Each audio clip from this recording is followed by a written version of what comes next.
ভিডিওতে দেখা যায় ৬৬ বছরের অনিল দাসকে মুখে কালি লাগিয়ে দেওয়ার অভিযোগ। ফের তৃণমূল নেত্রীর বেনজির দাদাগিরি। এদিন প্রকাশ্য রাস্তায় প্রবীণ প্রাক্তন সিপিএম নেতাকে মারধর, মুখে কালি। মারধরের অভিযোগ তৃণমূল নেত্রী বেবি কোলেও তার দলবলের। রাস্তায় ফেলে মার। এই ভাইরাল ভিডিও ঘিরে তোলপাড় পড়ে গিয়েছে। ভিডিওতে দেখা যায় ৬৬ বছরের অনিল দাসকে মুখে কালি লাগিয়ে দেওয়ার অভিযোগ। এই ঘটনায় অভিযুক্ত তৃণমূল নেত্রী বেবি কোলে ও তার অনুগামীরা।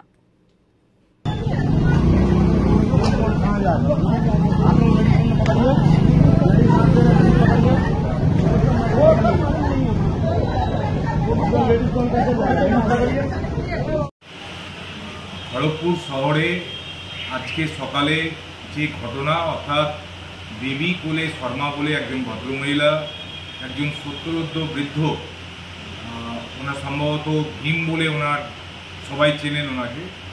তো যেভাবে প্রকাশ্য রাস্তায় যেভাবে ওনাকে মারধর করা হয়েছে, যেভাবে তারপরে গায়ে কালি লাগিয়ে দেওয়া হয়েছে, জামা প্যান্ট ছিঁড়ে দেওয়া হয়েছে, আমি এই ঘটনার তীব্র প্রতিবাদ জানাচ্ছি এবং বেবি কোলে শর্মার বিরুদ্ধে যাতে দৃষ্টান্তমূলক শাস্তি প্রশাসন স্তরে নেওয়া হয় তারও দাবি জানাচ্ছি। কারণ আমাদের ভারতীয় সমাজ ব্যবস্থা আমাদের যেরকমভাবে মহিলাদেরকে সম্মান করতে শেখায়, আমাদের দল যেভাবে মহিলাদেরকে সম্মান করতে শেখায়, ঠিক একইভাবে যারা বয়োজ্যেষ্ঠ মানুষ আছেন তাদেরকে সম্মান করতে শেখায়।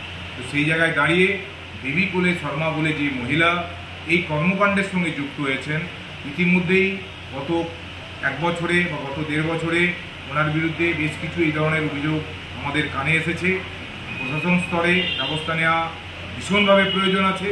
আজকের ঘটনার পরে আমি এই ঘটনার সঙ্গে যারা যারা যুক্ত, বেবি কোলে শর্মার নেতৃত্বে যারা যারা এই ধরনের কর্মকাণ্ডের সঙ্গে যুক্ত, তাদের প্রত্যেকের যাতে দৃষ্টান্তমূলক শাস্তির ব্যবস্থা করা হয় তার আমি দাবি রাখছি এবং দায়িত্ব নিয়ে বলছি, বেবি কোলে শর্মার পাশে আমাদের দল নেই। আমাদের দল মানুষের পাশে আছে।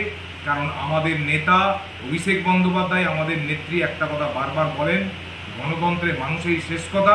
তাই মানুষের পাশে থেকে কাজ করতে হবে।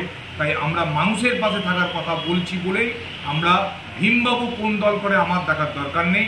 আমরা এই ঘটনার তীব্র প্রতিবাদ জানাচ্ছি এবং যারা যারা এই কর্মকাণ্ডের সঙ্গে যুক্ত তাদের দৃষ্টান্তমূলক শাস্তির দাবি করছি।